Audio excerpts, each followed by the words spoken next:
பிலமோனுக்கு எழுதிய திருமுகம். அதிகாரம் 1. கிறிஸ்து இயேசுவின் பொருட்டு கைதியாக இருக்கும் பவுல், சகோதரர் தீமோத்தேயு ஆகிய நாங்கள் எங்கள் உடன் உழைப்பாளரான அன்பார்ந்த பிலமோனுக்கும் சகோதரி அப்பியாவுக்கும் எங்கள் போராட்டத்தில் பங்கு பெறும் அர்க்கிப்புக்கும் பிலமோன் வீட்டில் கூடும் திருச்சபைக்கும் எழுதுவது. நம் தந்தையாகிய கடவுளிடமிருந்தும் ஆண்டவராகிய இயேசு கிறிஸ்துவிடமிருந்தும் உங்களுக்கு அருளும் அமைதியும் உரித்தாகுக. என் வேண்டல்களில் உம்மை நினைத்து என் கடவுளுக்கு என்றும் நன்றி கூறுகிறேன். ஏனெனில் ஆண்டவராகிய இயேசுவின் மீது நீர் கொண்டுள்ள நம்பிக்கையையும் இறை மக்கள் அனைவர் மீதும் நீர் கொண்டுள்ள அன்பையும் பற்றி கேள்விப்படுகிறேன்.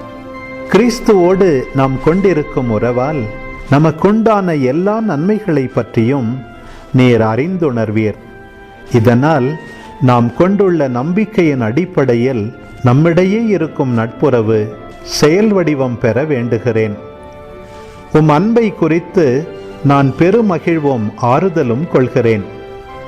ஆம் சகோதரரே, உம்மால் இறை மக்களின் உள்ளம் புத்துயிர் பெற்றுள்ளது.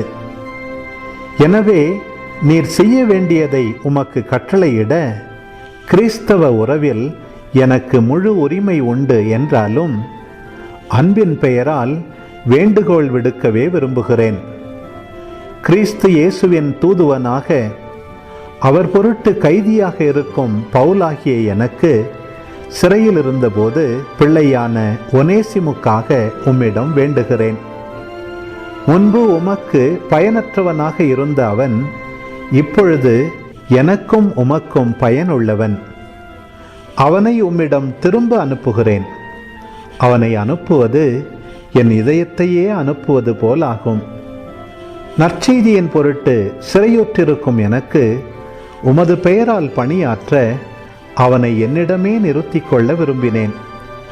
ஆனால் நீர் செய்யும் நன்மையை கட்டாயத்தினால் செய்யாமல் மனமாற செய்ய வேண்டும் என்று நினைத்தே உம்முடைய உடன்பாடின்றி எதையும் செய்ய நான் விரும்பவில்லை. அவன் என்றும் உம்மோடு இருக்க உம்மை விட்டு சிறிது காலம் பிரிந்திருந்தான் போலும். இனி அவனை நீர் அடிமையாக அல்ல, அடிமையை விட மேலானவனாக, அதாவது உம்முடைய அன்பார்ந்த சகோதரனாக ஏற்றுக்கொள்ளும். அவன் என் தனிப்பட்ட அன்புக்குரியவன். அப்படியானால் மனிதன் என்னும் முறையிலும் ஆண்டவரை சார்ந்தவன் என்னும் முறையிலும் அவன் எத்துணை மேலாக உம் அன்புக்குரியவனாகிறான். எனவே நமக்குள்ள நட்புறவை கருதி என்னை ஏற்றுக்கொள்வது போல் அவனையும் ஏற்றுக்கொள்ளும். அவன் உமக்கு ஏதாவது தீங்கு இழைத்திருந்தால் அல்லது கடன்பட்டிருந்தால் அது என் கணக்கில் இருக்கட்டும், நானே அதற்கு ஈடு செய்வேன் என பவுலாகிய நான் என் கைப்பட எழுதுகிறேன். நீர் உம்மையே எனக்கு கடனாக செலுத்த வேண்டுமென நான் உமக்கு சொல்ல வேண்டியதில்லை.